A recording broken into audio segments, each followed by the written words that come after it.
Je m'appelle Fineyan Richardson, j'ai 27 ans et j'ai toujours vécu dans l'ombre de ma petite sœur Lyra. Issu d'une famille de militaires, j'ai choisi une voie différente qui m'a mené à une carrière dont je ne pouvais jamais parler. Lors du mariage de mon cousin au printemps dernier, Lyra a continué comme elle le fait depuis toujours, à me rabaisser devant tout le monde. « Ce n'est que mon frère », a-t-elle dit en riant à ses collègues de l'armée de l'air. Puis quelque chose d'extraordinaire s'est produit, son commandant s'est figé, pâli, et m'a salué. Tout a changé à ce moment-là. Avant de vous raconter comment je suis passé du statut de déception familiale à celui de témoin de l'attention que le commandant de ma sœur m'accordait, laissez-moi vous ramener là où tout a commencé. J'ai grandi à Fairfield dans le Connecticut, dans une famille où la précision militaire n'était pas seulement attendue, mais exigée. Notre modeste maison coloniale ressemblait peut-être à toutes les autres de la rue, mais à l'intérieur elle fonctionnait avec la discipline d'une petite caserne. Mon père, James Richardson, a pris sa retraite après 30 ans de service dans l'armée, avec le grade de colonel. Il a transposé l'armée dans tous les aspects de notre vie familiale, de l'inspection matinale de nos chambres à l'organisation précise des activités familiales.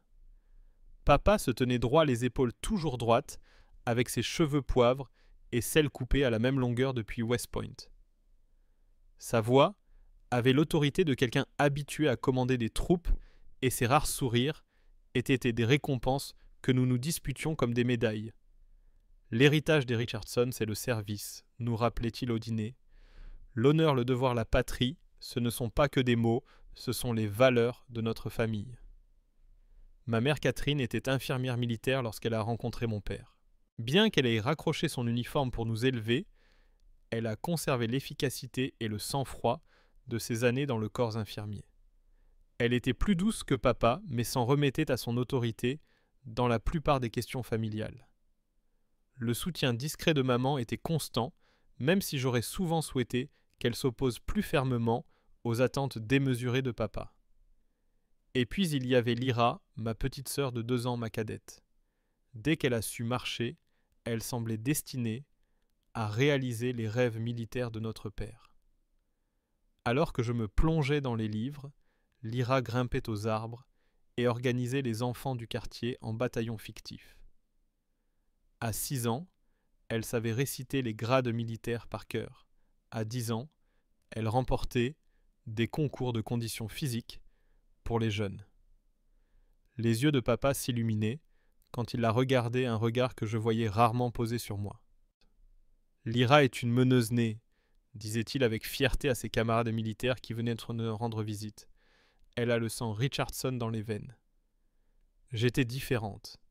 Alors que Lyra était athlétique et autoritaire, j'étais réfléchi et analytique.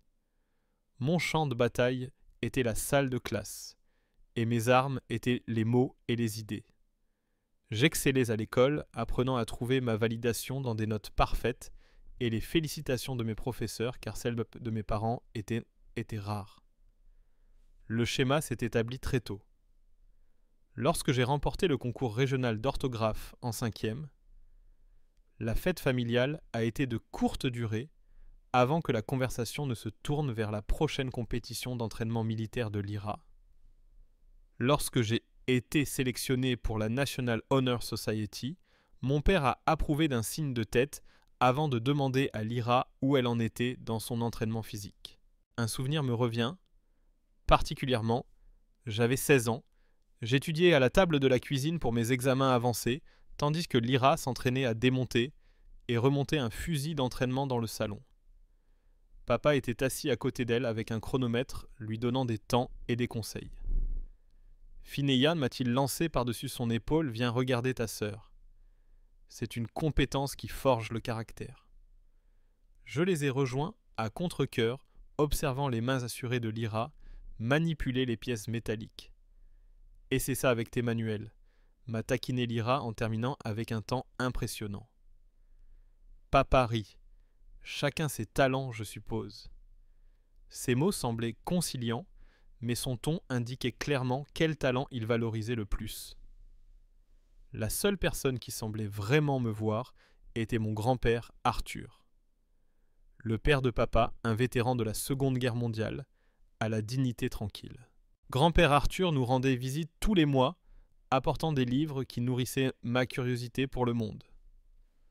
Contrairement à mon père, il me posait des questions sur ce que j'apprenais et ce que je pensais. L'armée a besoin de tous les types d'esprits, m'a-t-il dit un jour où je lui avais confié mon sentiment d'inadéquation. Les soldats sur le terrain, oui, mais aussi les penseurs, les analystes, ceux qui voient les schémas que les autres ne voient pas. Quelque chose dans son regard suggérait qu'il le savait, par expérience, même s'il parlait rarement de ses années de guerre, au-delà des faits essentiels. « Ton grand-père a servi différemment », m'a dit ma mère un jour en pliant le linge, pas toujours en uniforme. Lorsque j'ai insisté pour en savoir plus, elle s'est contentée de sourire. Certaines histoires ne me regardent pas. Ma remise de diplôme au lycée aurait dû être un moment spécial. En tant que major de ma promotion, j'ai prononcé un discours sur l'importance de trouver sa propre voie pour servir son pays, des mots qui s'adressaient directement à mon père, même si je doutais qu'il comprenne le message. Les applaudissements polis semblaient creux comparés à la fête familiale qui a éclaté quelques jours plus tard, lorsque l'IRA m'a été accepté à l'Académie de l'armée de l'air. Un Richardson de retour à l'Académie, a annoncé mon père lors d'une fête improvisée à laquelle il avait convié les voisins et ses amis militaires. La tradition se perpétue. Je me tenais dans un coin, les lettres d'acceptation de Georgetown, Harvard et Yale posées sur mon bureau à l'étage encore fermé. J'avais déjà choisi l'école des affaires étrangères de Georgetown, mais à ce moment-là, en voyant la fierté sincère de mon père pour l'IRA, je me demandais si mes résultats scolaires seraient jamais à la hauteur de ses attentes. Ils verront ta valeur un jour, m'a chuchoté grand-père Arthur en apparaissant à mes côtés avec un verre de limonade. Certaines contributions ne se mesurent pas en médailles et en rubans.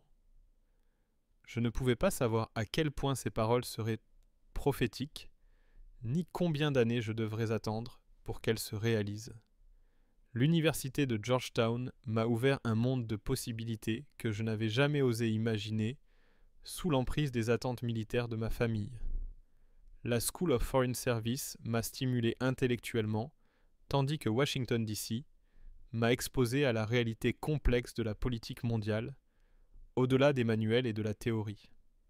Je me suis plongé dans mes études, avec la même discipline que celle que j'avais apprise à la maison, mais cette fois-ci, dans le domaine des relations internationales, de la théorie politique et des langues.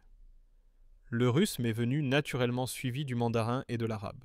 Alors que les autres étudiants se plaignaient des exigences linguistiques rigoureuses, je trouvais réconfortant le caractère structuré des nouveaux systèmes de communication. Vous avez l'oreille pour les nuances, m'a fait remarquer un jour mon professeur de russe après le cours, et une mémoire pour les détails qui échappent à la plupart des étudiants. Dans mes lettres à mes parents, je décrivais mes cours et les monuments de Washington, mais je ne parvenais pas à exprimer mon sentiment croissant d'avoir trouvé ma voie. Lors de nos conversations téléphoniques, j'avais à peine le temps de décrire une simulation diplomatique difficile que mon père m'interrompait. « C'est bien Fineyan. Tu as entendu que l'IRA a terminé sa formation de survie en milieu sauvage et qu'elle est première de sa classe. » Pendant ce temps, l'expérience de l'IRA à l'académie dominait les conversations familiales. Chaque réussite était célébrée, chaque défi analysé en détail. Alors que je luttais en privé avec l'intensité de mon programme, les difficultés de l'IRA étaient des affaires familiales. Mon père lui offrant des conseils stratégiques tirés de son expérience militaire. Au cours de ma première année, j'ai été sélectionné pour un programme intensif d'immersion linguistique pendant l'été.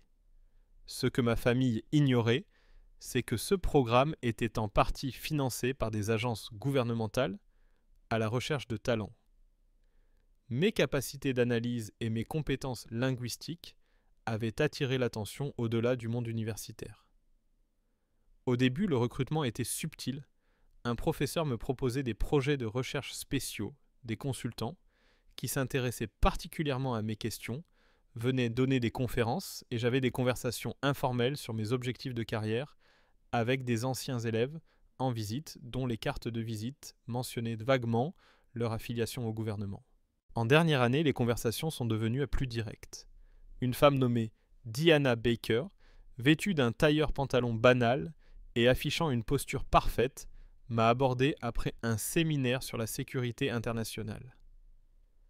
Votre analyse des flux d'informations dans les situations de crise est impressionnante, m'a-t-elle dit en me tendant une carte de visite sur laquelle figurait uniquement son nom et son numéro de téléphone. Nous devrions discuter de vos projets professionnels. 2 semaines plus tard, je me suis retrouvé dans un bâtiment administratif anonyme en train de signer le premier d'une longue série d'accords de confidentialité. Le processus de recrutement s'est avéré plus rigoureux et plus fascinant que je ne l'avais imaginé. Les tests allaient bien au-delà des langues et des connaissances, sont dans mon cadre éthique, ma capacité à prendre des décisions sous pression et ma résilience psychologique. Lorsque l'offre officielle m'a été faite, j'ai accepté immédiatement. L'ironie ne m'échappait pas. J'entrais finalement dans la fonction publique, mais pas dans l'uniforme que mon père vénérait. Il m'a été difficile d'expliquer mon emploi à ma famille. Lors de mon discours de Thanksgiving, j'ai brièvement mentionné que je prévoyais de travailler pour une organisation gouvernementale en tant qu'analyste. Avec une précision militaire, mon père m'a demandé « Dans quel département ?» tout en découpant la dinde. L'opacité intentionnelle était déjà une seconde nature. C'est interdépartemental en fait, axé sur les relations internationales. Lyra a conclu en disant « Donc tu vas pousser des papiers pour le département d'État, tout en se servant de purée de pommes de terre. » Pendant sa pause, elle est rentrée à la maison, vêtue d'une tenue civile qui dégageait une impression de rigueur officielle en remplacement de son uniforme de l'académie. J'ai dit quelque chose comme ça, reconnaissant le regard déçu que j'avais déjà vu dans les yeux de mon père. « Eh bien, tout le monde n'est pas fait pour le service actif, » a-t-il dit, adoucissant quelque peu le ton.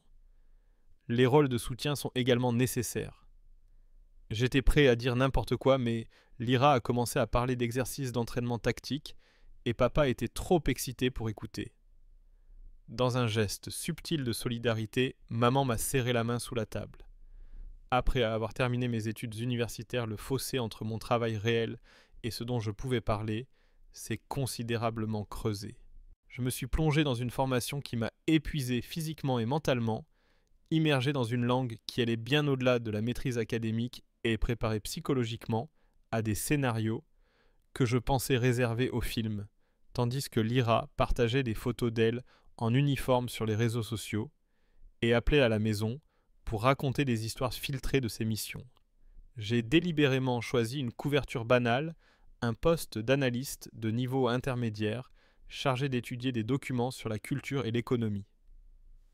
Quand on me posait des questions sur mon travail, j'avais appris à donner des détails précis mais fastidieux sur les procédures afin d'éviter toute question supplémentaire. Au milieu de ma 2e année dans l'armée, la santé de mon grand-père Arthur a commencé à se détériorer. « Tu as trouvé ta voie », m'a-t-il dit d'une voix plus forte qu'elle ne l'avait été depuis des semaines lors de ma récente visite à la maison de retraite où il était soigné. Il semblait plus lucide que depuis des mois, le regard vif fixé sur moi. « Juste un travail de bureau grand-père », répondis-je machinalement. Je ne pus m'empêcher d'être perplexe devant son sourire entendu. Je vois les signes avant-coureurs, Finéion, les réponses réfléchies, les changements physiques. Il désigna ma posture, ma nouvelle conscience subliminale de mon environnement. J'étais sur le point de changer de sujet lorsqu'il a brusquement levé la main. « Ta grand-mère a vu la même chose chez moi il y a des années. » Il m'a fermement serré la main et m'a dit « Pas besoin de détails, mais sache que je comprends. Ces derniers mois ont été des champs de bataille différents, mais le même engagement. Je suis fier de toi. » Il est décédé 3 semaines plus tard. Alors que Lyra était en grande tenue d'officier, je me tenais à ses côtés pendant l'enterrement. Tout en recevant les condoléances des autres militaires, papa se tenait raide dans son vieil uniforme. Je me sentais vulnérable et invisible dans ma tenue noire basique. le pasteur a rendu hommage à grand-père pour son service dans l'armée, son travail au sein de la communauté et son dévouement à sa famille. Il n'a pas été fait mention des années qui ont été à peine reconnues dans son dossier militaire, des années que je considère aujourd'hui comme cruciales à bien des égards que je ne peux pas évoquer. En sortant du cimetière, j'ai serré fermement la main d'un vieil homme que je ne connaissais pas. Après m'avoir dit de manière énigmatique que Hart avait toujours dit que tu serais celui qui comprendrait, il a disparu dans la foule en deuil. C'est sous le porche de la maison de notre enfance que Lyra et moi avons été retrouvés ce soir-là. Ça va, tu ne dis rien. Son inquiétude était sincère. Je pense à grand-père. Il était fier de toi, tu sais, m'a-t-elle dit, me prenant par surprise. Il m'a dit un jour que tu perpétuais une tradition familiale dont je ne savais rien. Je lui ai jeté un regard critique, mais elle semblait simplement perplexe face à ce souvenir. Il parlait probablement de tes résultats scolaires, ajouta-t-elle plus tard, puisque tu n'as pas suivi la tradition militaire. J'acquiesçai la laissant croire ce qu'elle voulait, tout en me demandant ce que grand-père Arthur voulait dire et ce qu'il savait vraiment de ma nouvelle vie. Situé sur un vaste terrain boisé qui aurait pu passer pour un centre de retraite d'entreprise, le centre d'entraînement était très différent de ce à quoi je m'attendais. C'est là que j'ai commencé ma scolarité officielle. Comparé aux vantardises de Lyra sur sa préparation militaire, l'entraînement physique était extrêmement difficile.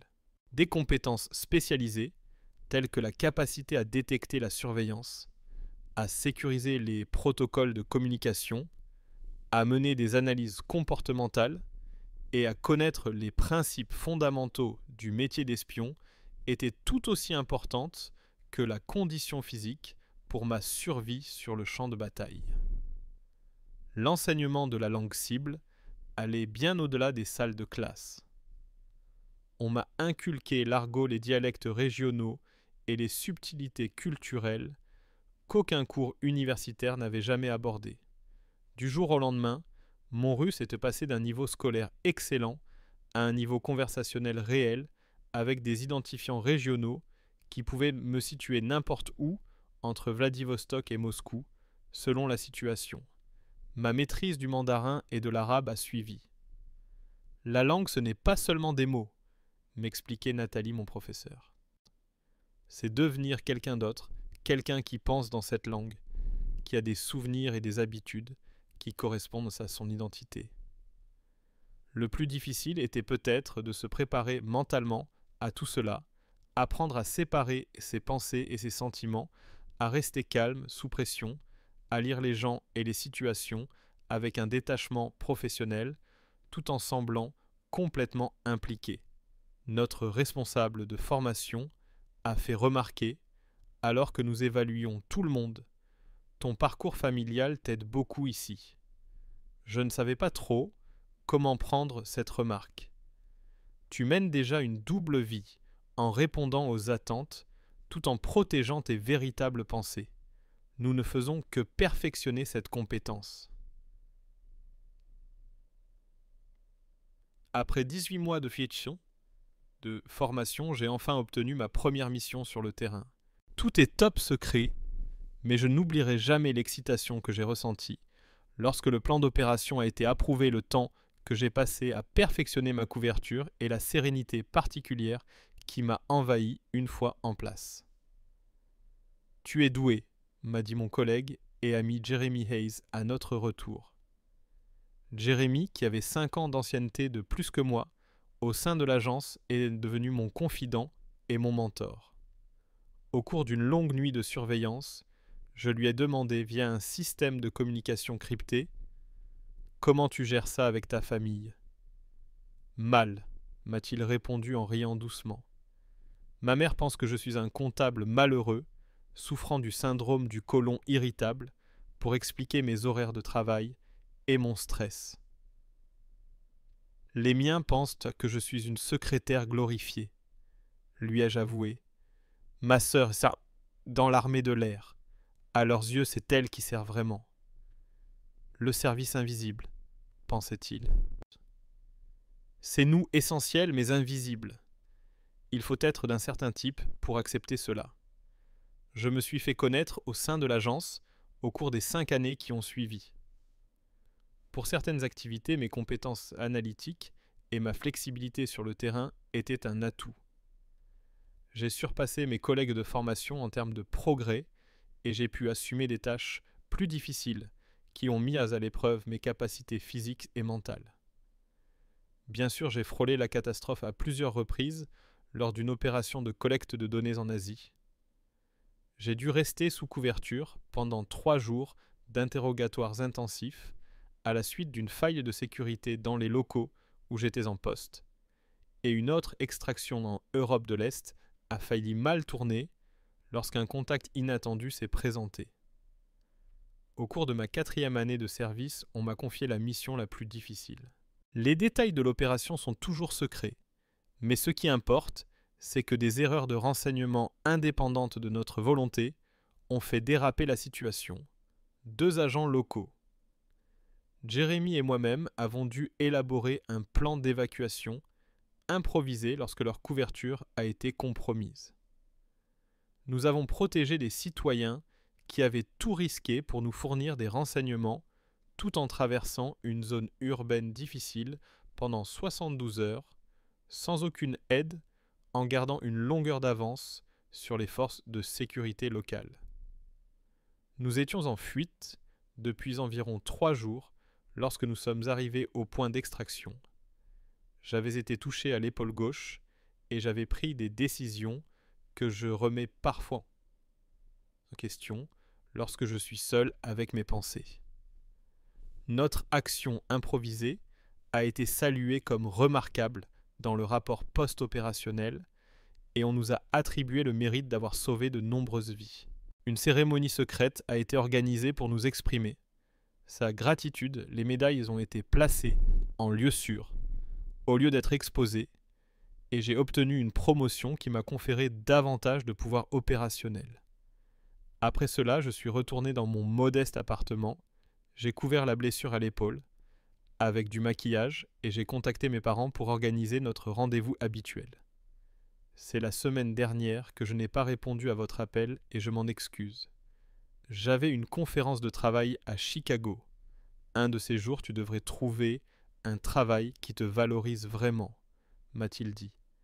L'escadron de l'IRA sera déployé le mois prochain, une reconnaissance spéciale du commandement pour leur niveau de préparation. Le fossé entre mes 2 mondes est devenu plus abstrait. Il y avait le monde où l'on me confiait des opérations qui avaient un impact direct sur la sécurité nationale, et il y avait le monde où j'étais le fils désabusé qui n'avait pas réussi à établir une profession significative, ni à apprécier l'importance du service public. Le mensonge avait fait des ravages.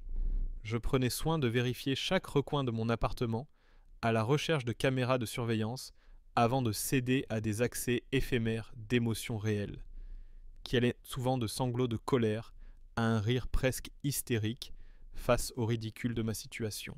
« Tu as besoin de relations en dehors du travail », m'a dit Jérémy lors d'un dîner informel entre 2 missions. Même s'ils ne peuvent pas connaître la vérité, tu as besoin de gens qui te connaissent vraiment, ou du moins mieux que ta famille. Cela me semble injuste pour eux, ai-je rétorqué de construire des relations sur des mensonges nécessaires. L'alternative est pire, m'a-t-il fait remarquer avec expérience.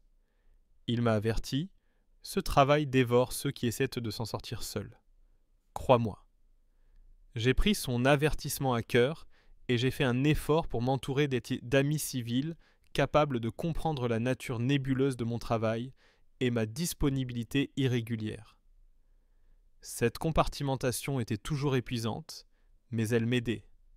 Ma vie a été bouleversée lorsque j'ai reçu l'invitation au mariage de mon cousin Ethan. Une invitation officielle envoyée entre 2 déploiements me demandait d'assister à une cérémonie au club des officiers d'une base militaire en Virginie, où la famille de sa fiancée avait des liens. J'étais sur le point de décliner l'invitation. L'idée de passer un week-end à me rappeler constamment à quel point mon service était insignifiant par rapport aux réalisations évidentes de Lyra ne m'enchantait guère. Maman m'a dit que Lyra serait là avec son commandant et quelques collègues. Nous apprécierions beaucoup que tu puisses également être présent.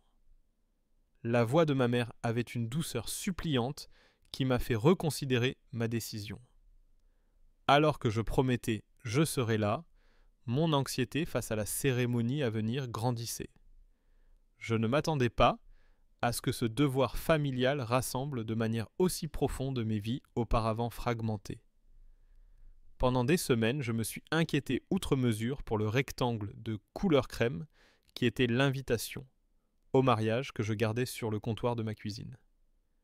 Nous étions très proches quand nous étions enfants, mais en grandissant nos chemins se sont séparés. Ethan est entré dans le monde de l'entreprise, tandis que j'ai poursuivi ma carrière dans l'armée. Son mariage avec Emily, qui était également fille de militaire, semblait confirmer les principes de notre famille. Le Fort Belvoir Officers Club, lieu de la cérémonie, m'a une fois de plus rappelé que j'étais une étrangère dans cette culture. Jérémy m'a dit « Tu peux toujours prétexter une urgence au travail lors de notre check-in hebdomadaire. Nous savons tous les deux que cela arrive souvent dans notre métier.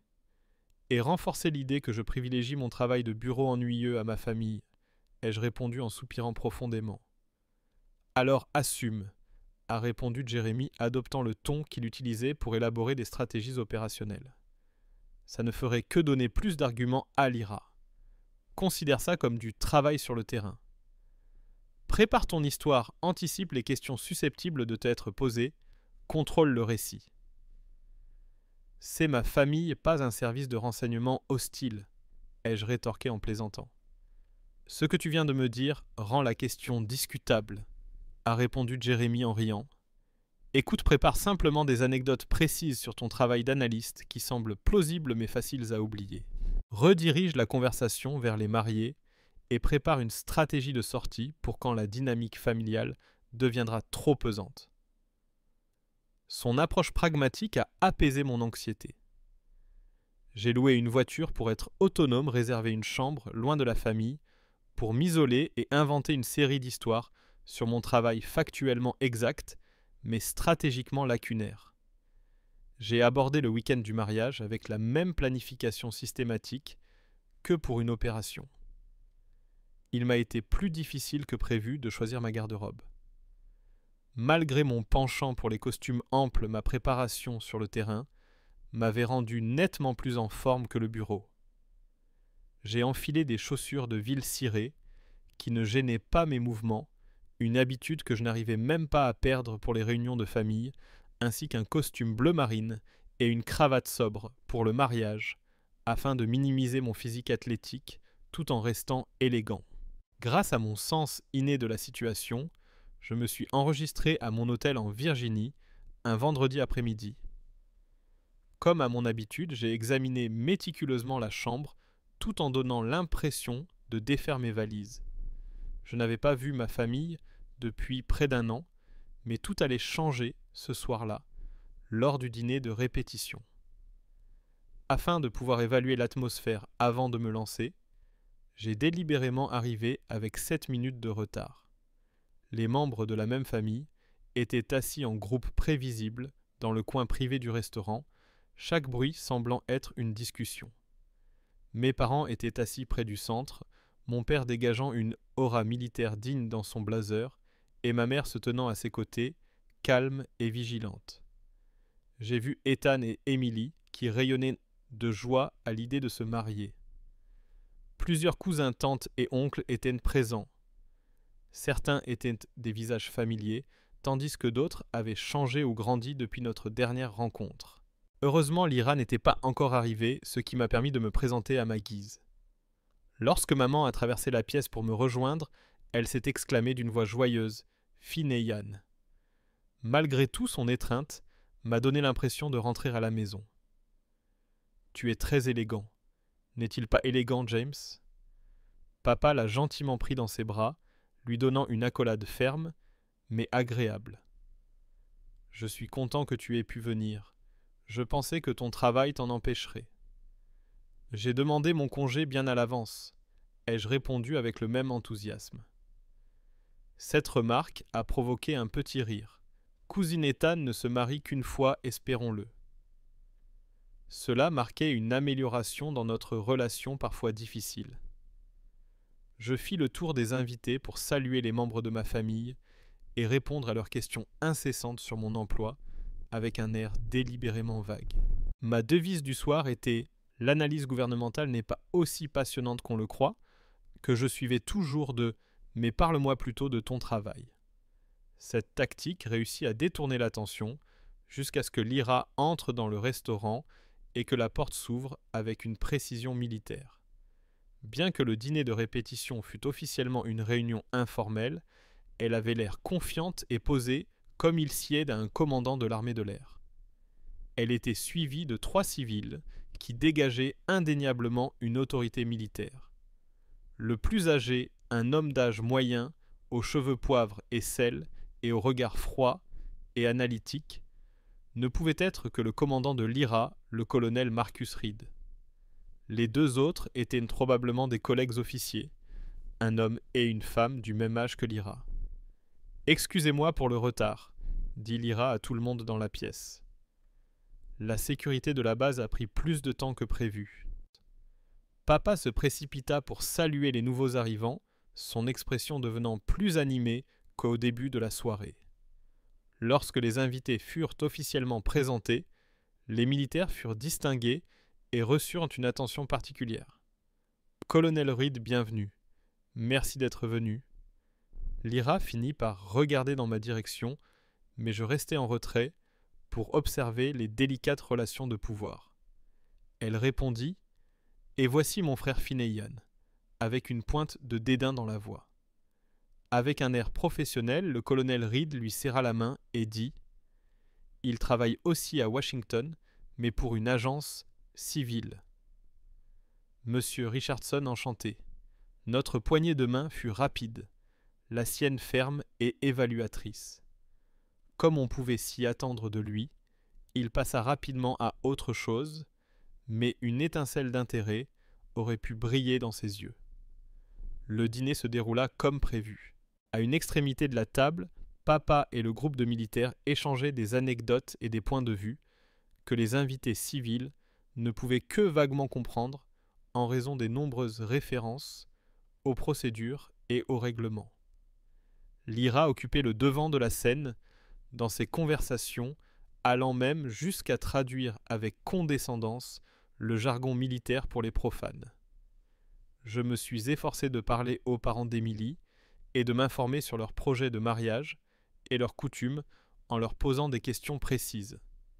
Comme je l'avais prévu, cette tactique me permit de rester intéressé tout en restant en marge des conversations militaires. Lyra vint se joindre à moi pendant le dessert, un verre de vin à la main, les joues rougies par plusieurs verres déjà bus, rompant le calme relatif. Je lui souris nerveusement pour la rassurer. « Non, ce n'est pas mystérieux, c'est juste très précis. Ça doit être agréable d'avoir des horaires réguliers et des week-ends libres. » Elle a ensuite demandé si je continuais à déplacer des dossiers dans mon mystérieux bureau gouvernemental et à étudier les tendances économiques mondiales. Certains d'entre nous sont à la disposition du pays 24 heures sur 24, 7 jours sur 7. Je n'ai pas pu m'empêcher de remarquer que le colonel Reed observait intensément notre conversation. Il gardait un visage impassible, mais semblait trop préoccupé pour participer à une conversation familiale légère. « Il y a beaucoup de façons d'aider », ai-je répondu avec tact. Lyra a gloussé. Posant une main satisfaite sur l'épaule de Lyra, papa s'est joint à nous et a dit « C'est comme ça qu'on appelle ça maintenant le service ». Alors que j'acquiesçais conscient du schéma familial habituel, elle a ajouté « L'escadron de ta sœur sera déployé le mois prochain, dans un lieu tenu secret bien sûr. » Félicitations pour ton déploiement, Lyra. Heureusement, la conversation s'orienta vers les préparatifs du mariage, mais l'ambiance du week-end était déjà donnée. Je pris rapidement congé, prétextant la fatigue due au décalage horaire, et retournai à ma chambre d'hôtel pour me reposer en vue du grand match du lendemain. Je repensais à la curiosité du colonel Reed pendant que j'effectuais mes tâches de sécurité nocturne. En dehors des références de Lyra, son nom m'était vaguement familier, mais je ne savais pas pourquoi. Je m'efforçais de me concentrer sur le mariage à venir et les inévitables tensions familiales auxquelles je devrais faire face, et je me promis mentalement d'être particulièrement prudent avec lui.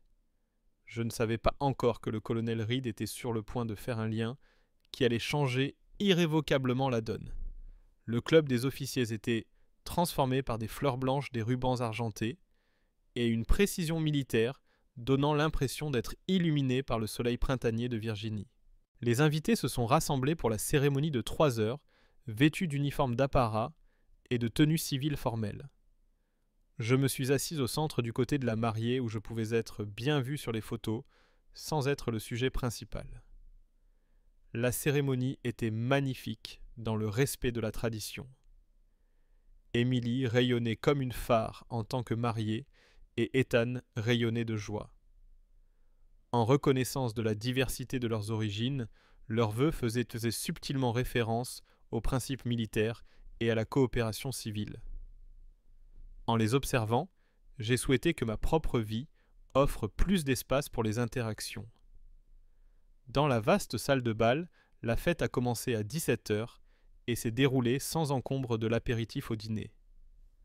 Sous la lumière chaleureuse des lustres en cristal, les tables rondes recouvertes de nappes blanches étaient ornées de compositions florales dans des tons bleus et argentés.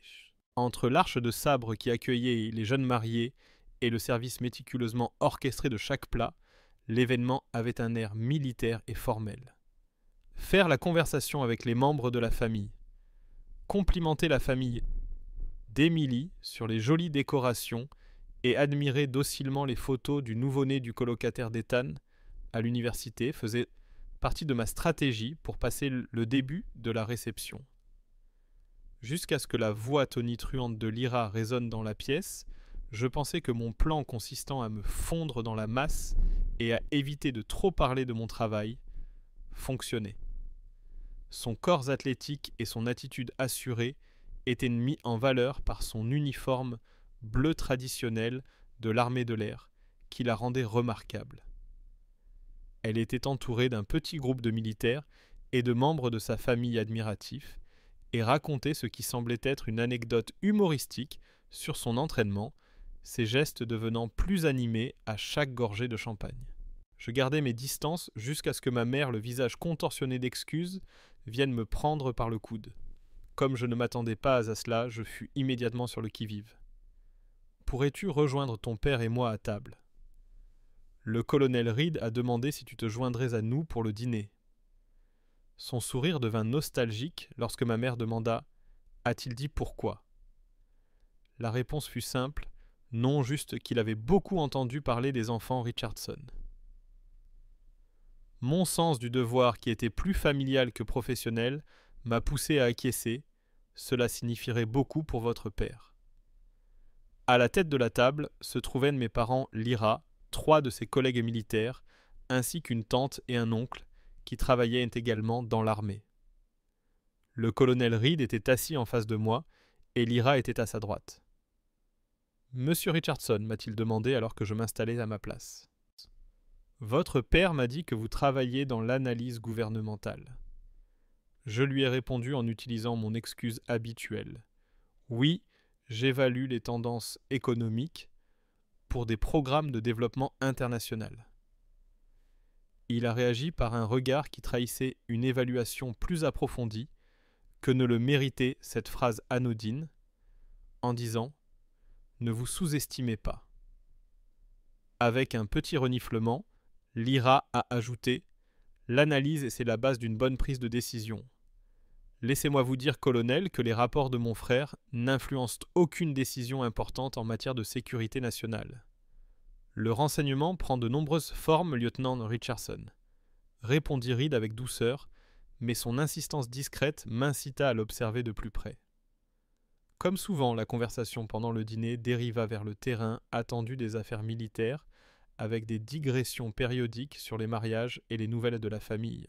Même si Lyra essayait de démontrer son expertise militaire, le colonel Reed concentrait parfois ses questions sur moi, ce que je considérais comme une contribution appropriée, tout en observant les discussions.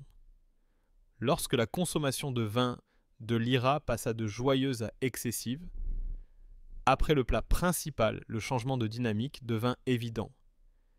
Elle éleva la voix, baissa son filtre et redoubla d'efforts pour attirer l'attention sur les différences entre nos professions respectives. « Vous devriez voir l'appartement de Fineyan à Washington, déclara-t-elle à toute la table. Tous ces livres de langue sophistiquée qui prennent la poussière pendant qu'ils tapent des rapports que personne ne lit. Je ne dirais pas que personne ne les lit, ai-je répondu sur le même ton. Je m'excuse, a dit Lyra en riant. Papa lui a lancé un regard noir, mais n'a rien dit. Je suis sûr que quelqu'un les classe dans un endroit important.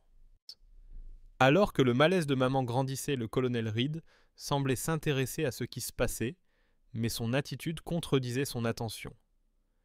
Alors que le dîner faisait place à la danse et aux discussions, l'attitude de Lyra passa de quelque peu désapprobatrice à délibérément saboteuse. Elle surprit Émilie, une jeune femme et moi, en train de discuter des options universitaires en études internationales. En passant son bras autour de mes épaules, elle fit une annonce. « À moins que tu ne veuilles classer des papiers toute ta vie, ne demande pas de conseils professionnels à mon frère. J'analyse des données économiques dans différents contextes culturels, ai-je rectifié, en conservant un ton enjoué malgré mon mécontentement bouillonnant. Fineyan est le génie de la famille qui a décidé que toutes ces langues seraient mieux utilisées pour créer des tableaux Excel. C'est en fait un travail très intéressant, a déclaré Lyra d'une voix quelque peu confuse. Tellement intéressant que tu ne peux même pas expliquer ce que tu fais exactement. Le colonel Reed, qui discutait tranquillement à proximité, a tourné son attention vers notre conversation, l'air perplexe. Au moins quand je dis « c'est confidentiel », les gens savent que c'est quelque chose d'important. À chaque rencontre, Lyra a intensifié sa campagne tout au long de la soirée. Mon oncle, Fineyan, ne va nulle part d'intéressant, juste dans des salles de conférence avec de meilleurs distributeurs d'eau. Mon cousin, les salles de sport des bureaux doivent s'améliorer. Ce n'est pas tout à fait un entraînement militaire, mais je suppose qu'ils doivent offrir quelques avantages aux fonctionnaires. Mon oncle. Parce que l'analyse des statistiques commerciales est une question d'urgence nationale. J'ai gardé mon sang-froid grâce à des années d'entraînement, mais je voyais bien que le colonel Reed observait ces interactions avec une intensité croissante. À plusieurs reprises, il a failli dire quelque chose, mais il s'est ravisé et a continué à observer. Pendant les toasts habituels, la situation est devenue insupportable. Lyra s'est levée vacillant légèrement lorsque le témoin et la demoiselle d'honneur ont fini de parler. Elle a pris la parole et a dit « Je voudrais dire quelques mots sur la famille ». Ethan et Emily, vous vous engagez dans une aventure extraordinaire, réunissant deux mondes différents. Comme la discipline militaire dans laquelle nous avons grandi, nous les enfants Richardson, et enfin tout ce que font les familles normales. L'assemblée éclata d'un rire gêné. Elle poursuivit. Mon frère et moi symbolisons également deux chemins différents, tout en faisant dangereusement déborder son verre de champagne et en tendant la main vers moi. Après une pause dramatique, elle dit « J'ai suivi la tradition familiale en m'engageant dans l'armée, tandis que Fineyan, ici présent, a choisi. » Avec une emphase qui mit beaucoup de convives mal à l'aise. Un emploi alternatif au sein du gouvernement. On remarqua que le colonel Reed se redressa. « C'est juste mon frère qui pense que taper des rapports, c'est servir son pays. » dit Lyra, son rire étouffant, à peine son mépris. Un silence gêné s'installa dans la salle lorsque l'oratrice ajouta « Mais bon, on ne peut pas tous être en première ligne, n'est-ce pas ? Quelqu'un doit bien s'occuper de la paperasse. » Mon professionnalisme m'obligeait à rester impassible, mais au fond de moi, je cherchais le moyen le plus rapide de m'éclipser sans faire de vagues. Lyra, qui ne semblait pas consciente de la tension qu'elle avait créée, conclut un peu trop tard à l'heureux couple. Je me levai et me rendis sur la terrasse pour prendre l'air et retrouver mes esprits, afin de pouvoir me recentrer sur mon travail, alors que la discussion reprenait lentement. Alors que je posais ma tête sur la balustrade en pierre et me concentrais sur les exercices de respiration réguliers appris lors de ma formation, le vent froid du soir m'aida à apaiser mon esprit. Avant même qu'il ne parle, je sentis une présence sur la terrasse. Mon sens de l'observation acquis au fil des années me fit tourner en rond. Tout en gardant une distance appropriée, le colonel Reed a déclaré doucement : « Monsieur Richardson, je tenais à m'excuser pour le comportement du lieutenant Richardson. Le champagne n'est pas une excuse pour un comportement non professionnel. » En réponse, j'ai répondu d'un ton neutre, en précisant que les relations familiales étaient délicates. Son approche était méthodique et nonchalante, mais je pouvais voir l'évaluation réfléchie dans ses yeux lorsqu'il a dit : « Vous n'avez pas à vous excuser, colonel. » Il fit une fausse déclaration. « Votre sœur parlant très bien de votre intelligence et de vos compétences linguistiques. » Ce que nous savions tous les deux, bien sûr. L'arabe, le russe et le mandarin, n'est-ce pas ? Mes soupçons grandirent. Ce n'était pas une conversation anodine. Des matières principales à l'université, confirmai-je sans conviction. Malheureusement, l'analyse économique n'a pas beaucoup d'utilité pratique, dit Reed en hochant longuement la tête, son visage s'adoucissant, comme s'il venait de tirer une conclusion personnelle. Selon mes hypothèses, la question apparemment anodine : « Monsieur Richardson, puis-je vous demander où vous étiez en octobre dernier ?» confirmait notre précédente rencontre. Je continuais à jouer mon rôle à la perfection. Ici en Virginie, je rendais visite à ma famille, puis je suis retourné à Washington. Pourquoi cette question ? Intéressant, dit-il doucement. Le nom de l'opération secrète me rendait nerveux, mais je parvins à garder le sourire en répondant : Et le nom, Opération Starlight Echo, vous dit-il quelque chose ? Pourquoi on dirait le nom d'un exercice militaire de ma sœur ? Reed plissa légèrement les yeux et bougea son corps pour montrer sa concentration militaire d'une manière qui passerait inaperçue pour la plupart des civils. Excusez-moi pour ces questions étranges. Je croyais vous avoir reconnu, mais je dois me tromper. Je savais qu'il me tendait une perche, une occasion de sauver ma couverture. Selon le protocole, j'étais censé l'accepter sans hésiter. Au contraire, je pris une décision instantanée. Il m'observait attentivement, tandis qu'il disait : « Commandement des opérations spéciales conjointes, rattaché au service de renseignement. » Je lui demandai où il avait été affecté avant sa mission actuelle. « Étiez-vous présent au briefing de Darmstadt l'année dernière ? Demandai-je subtilement.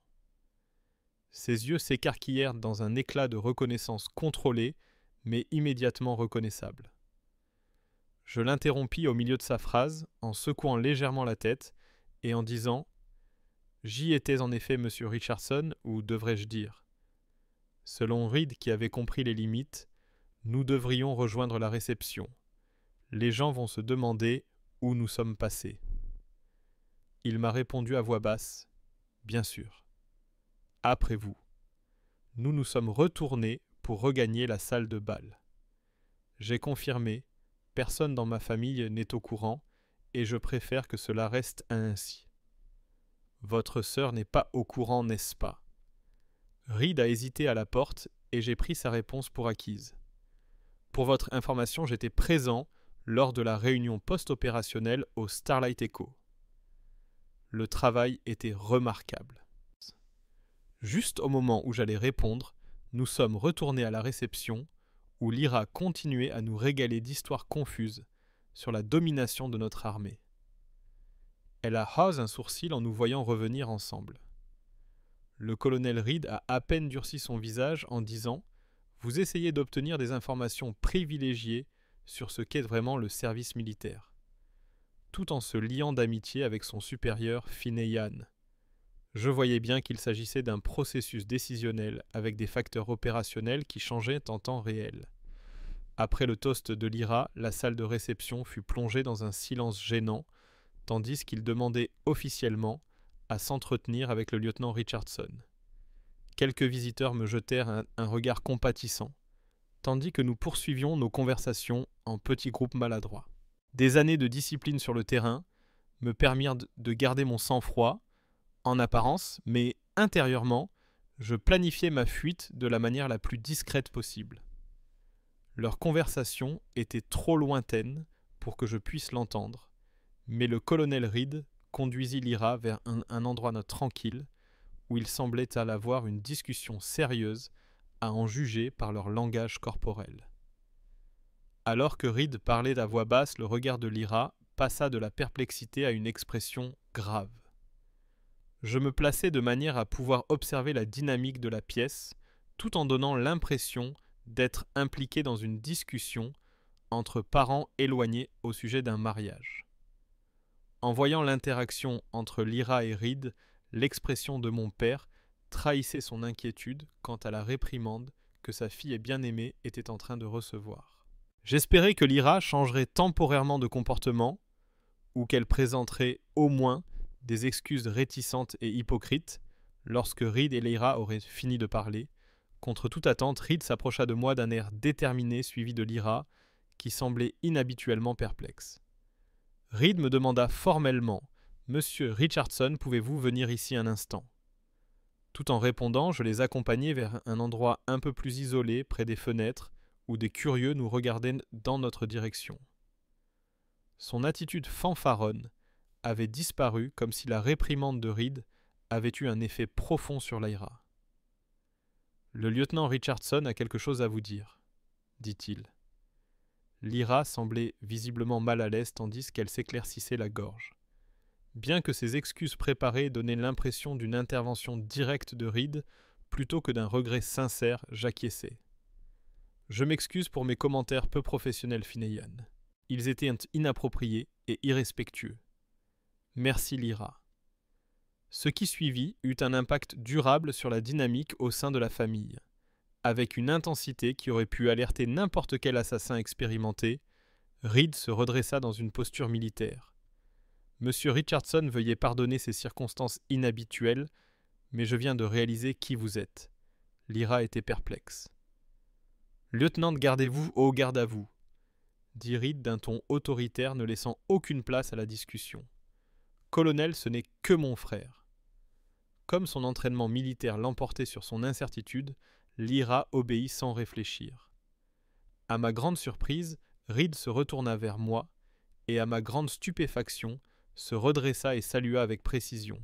« C'est un privilège de vous rencontrer de manière appropriée, monsieur, » dit-il en maintenant son salut. Les visiteurs à proximité furent témoins de cette scène remarquable, un colonel en uniforme complet, saluant un homme qui semblait être un citoyen lambda. Le hall d'accueil devint alors silencieux. Lorsque cette violation imprévue du protocole s'est produite, j'ai eu du mal à maintenir ma couverture et toutes mes années de préparation ont failli être réduites à néant. Il a répondu sans baisser son salut, avec tout le respect que je vous dois. Monsieur, c'est absolument nécessaire et approprié. J'ai parlé doucement au colonel Reed pour lui expliquer la situation.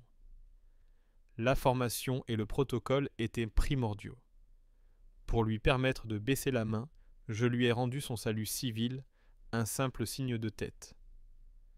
À ce moment-là, tout le monde dans la salle de réception nous regardait avec incrédulité. L'air hésitant entre la perplexité, le choc et la compréhension, Lyra se tenait raide au garde à vous. Reed s'adressa à elle de manière formelle en l'appelant lieutenant Richardson et s'excusa de ne pas avoir précisé plus tôt que la position et les contributions de son frère étaient bien plus importantes que ce qu'on lui avait laissé entendre. Bien que les détails soient classifiés, elle souligna que son frère occupait un poste qui lui valait le respect de ses pairs. Papa s'avança lentement, le visage impassible. Se tournant vers lui, Reed garda son attitude militaire et dit « Colonel Reed, que se passe-t-il exactement ici ?»« Colonel Richardson, monsieur, je ne peux malheureusement pas vous donner plus de détails en raison du niveau de confidentialité. Cependant, je peux vous confirmer que votre fils Fineyan a rendu des services exceptionnels à son pays, dont j'ai personnellement connaissance et que je respecte profondément. Alors que le monde que j'avais soigneusement construit s'écroulait, la pièce fut plongée dans un silence inquiétant. Tandis que les spectateurs tentaient de comprendre le manque de respect et apparent d'un officier supérieur envers le fils apparemment improductif de la famille Richardson, des décennies de dynamique changèrent en temps réel. Papa s'adressa immédiatement à moi et me demanda « Est-ce vrai ?» Sa voix était inhabituellement incertaine. Comme on m'avait demandé de le faire, je restais sous couverture.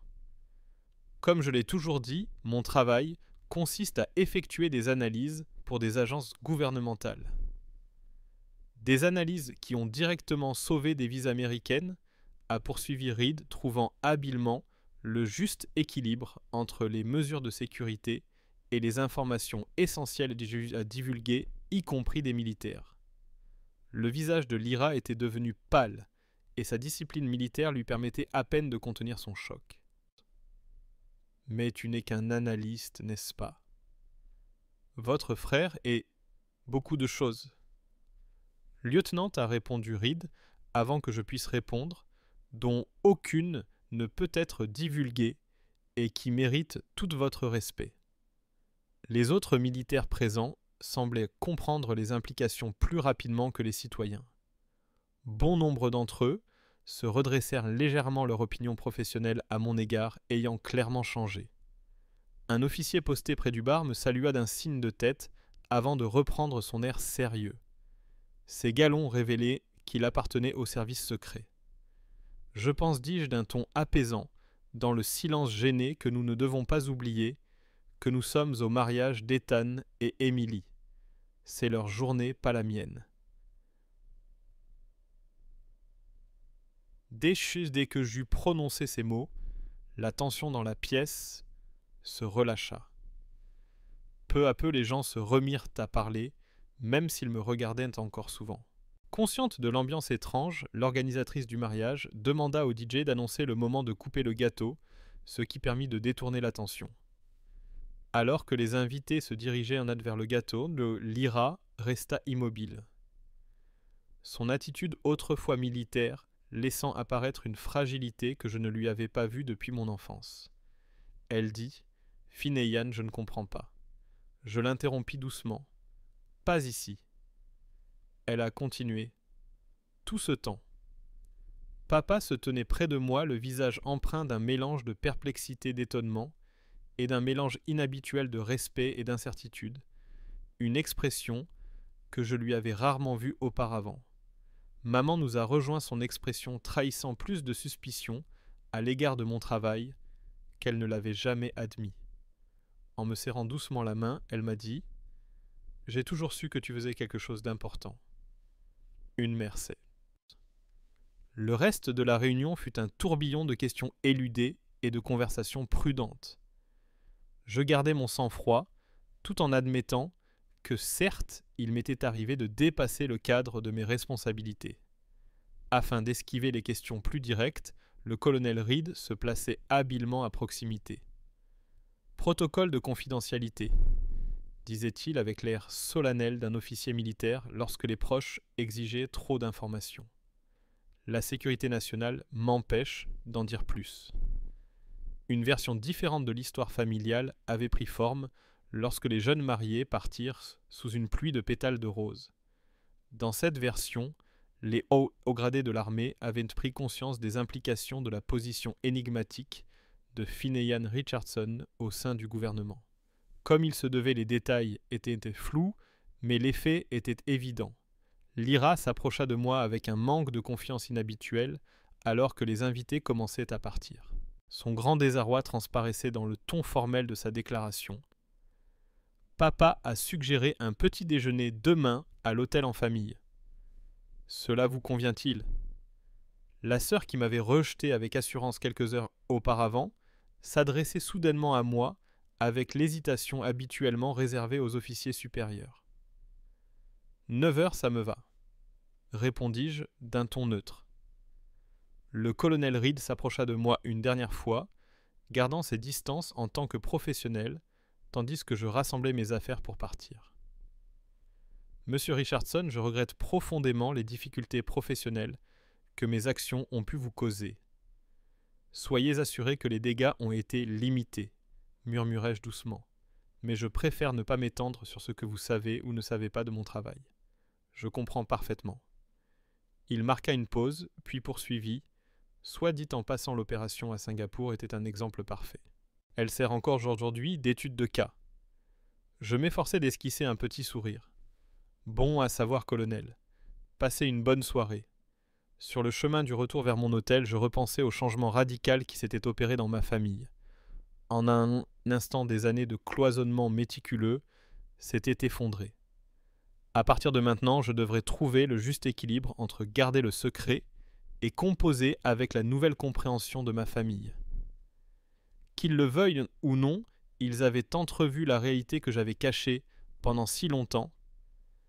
Finn et Ian Richardson avaient trouvé sa propre façon de servir invisible mais essentiel dans l'ombre, là où la vraie magie opère. Le lendemain à 9h du matin, le restaurant de l'hôtel était presque désert. Étant le premier arrivé, j'ai suivi mon habitude professionnelle, que je n'avais plus à cacher à ma famille, et j'ai choisi une table d'angle offrant une excellente vue sur toutes les sorties. J'ai commandé mon café et j'ai attendu, me préparant mentalement à la discussion qui allait s'engager. À 9h, maman et papa sont arrivés ensemble, très fatigués. Alors que les yeux de maman reflétaient un mélange d'intérêt et d'inquiétude, papa arborait l'expression que je me rappelais de nos réunions familiales solennelles quand j'étais enfant.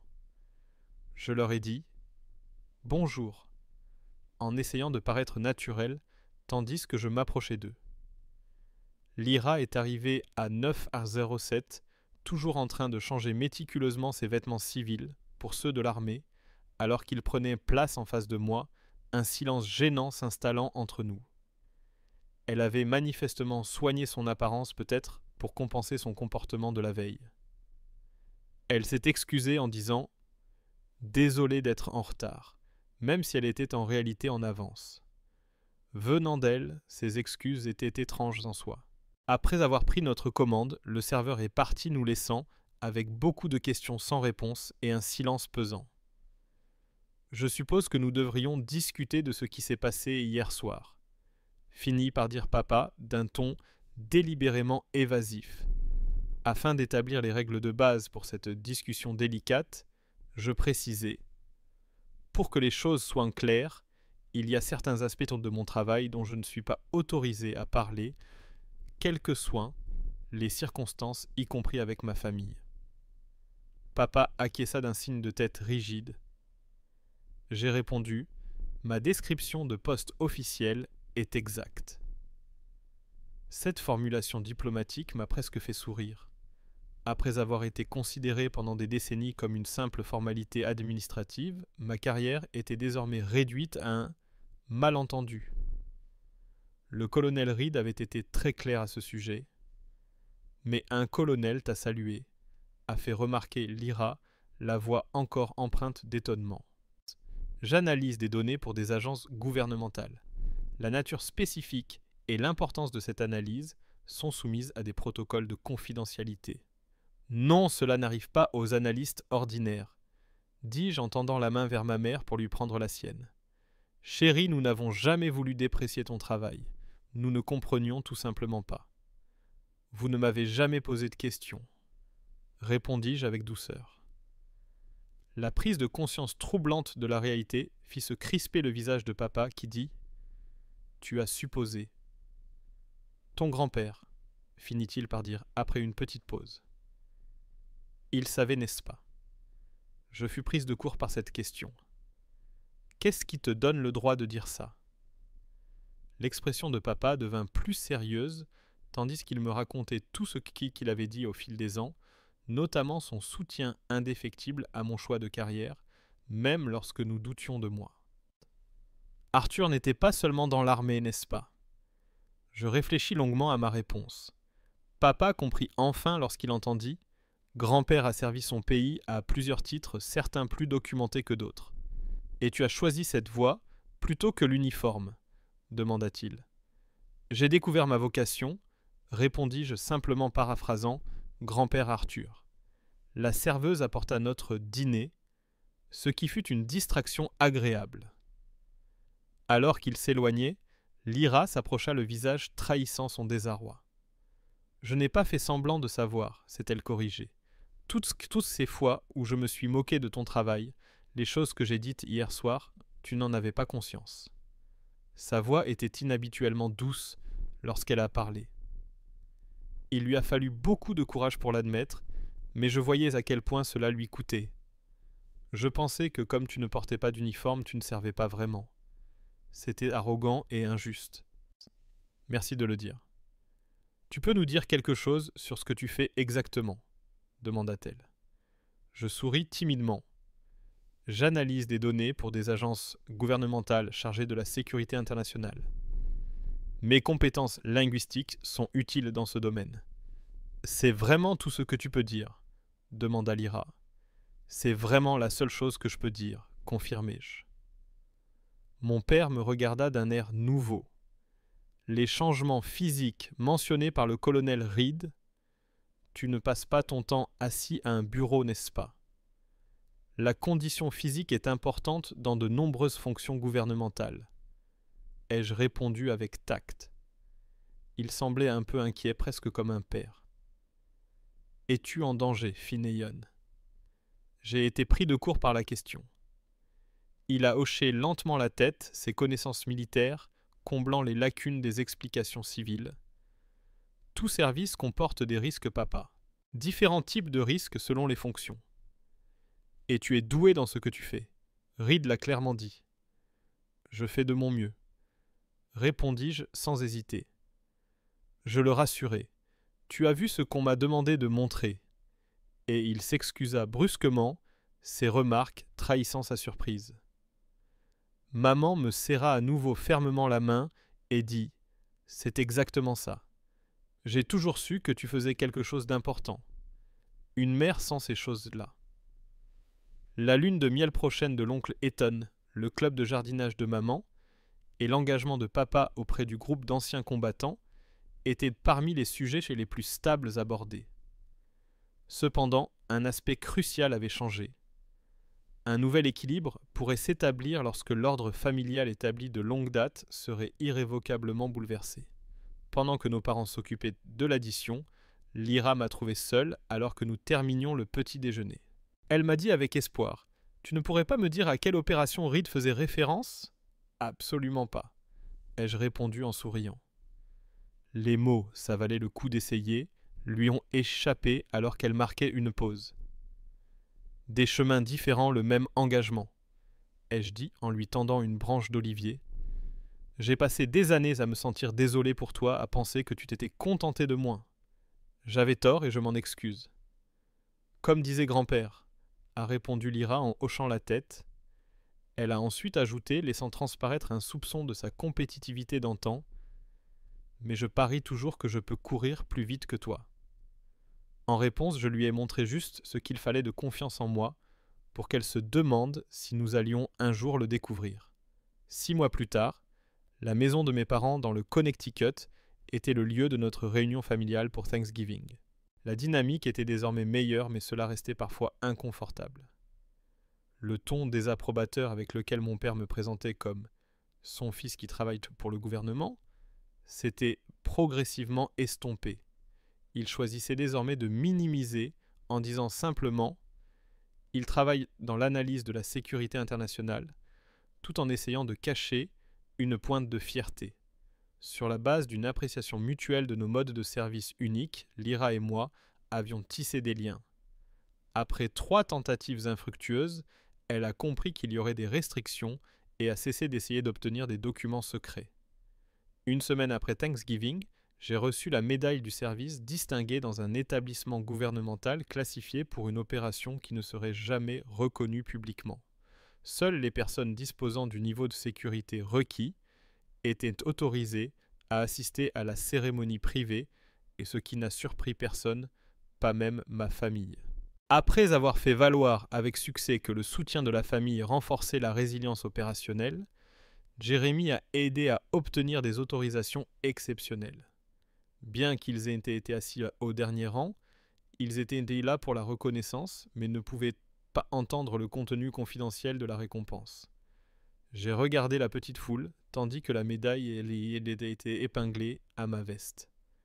Ma sœur Lyra, toujours pleine d'entrain, a fait un salut militaire impeccable lorsque nos regards se sont croisés. Ma mère s'est essuyé les yeux avec un mouchoir. Mon père était assis raide, affichant son attitude militaire, son sourire trahissant, une fierté indéniable. Pendant une fraction de seconde, toutes les parties disparates de mon existence se sont réunies. La carrière que j'avais choisie était ignorée de la plupart des gens, et mes réalisations n'étaient reconnues que par un petit groupe de personnes. Des combats différents, des sacrifices différents, mais le même dévouement au service, cela était désormais clair pour les personnes les plus importantes. Papa a posé sa main sur mon épaule alors que nous sortions du bâtiment gardé. C'était sa façon de montrer silencieusement sa fierté envers Lyra. Il n'y avait pas besoin de longues explications ou de discours, car nous étions parvenus à un accord commun. Certaines voies menant au service sont mises en avant uniformisées et visibles par tous. D'autres travaillent dans l'ombre invisible, mais indispensable. Vous devez respecter les uns et les autres, car ils protègent des choses importantes. Avez-vous déjà vécu cette révélation qui survient lorsque quelqu'un reconnaît votre valeur? Après des années de mépris, racontez-nous votre histoire ici. Si vous avez trouvé cela significatif, gardez à l'esprit que les actes de service les plus discrets peuvent avoir un impact profond lorsque le moment est venu. Vos contributions méconnues comptent et j'espère que mon histoire vous l'a montré. Merci de m'avoir écouté.